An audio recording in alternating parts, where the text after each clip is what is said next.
Hali namna gani hapa Hassan mwana wa ahadi?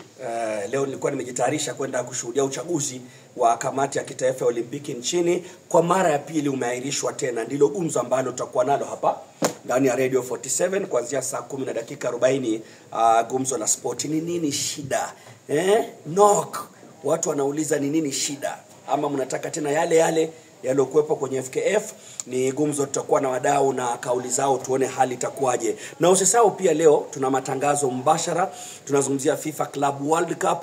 Leo ni Lionel Messi, Inter Miami inacheza na Porto ya kutoka Ureno. Kumbuka mechi ya kwanza Inter Miami walikwenda sare na mojawapo wakilishi wa bara la Afrika, Al Ahly. Maana mbali na Al Ahly tuna Wydad Casablanca ya kutoka Morocco, na vile vile tuna Esperance ni ya kule Tunisia, na Mamelodi wao ni wa Afrika Kusini, wamechukua taji la Afrika Kusini na pia walipata ushindi wao mechi ya ufunguzi kwenye mashindano haya ya vilabu duniani. Kwa hiyo Hassan mwana wale na kualika wakati huo. Kumbuka hii video amerekodi Martha Ondo.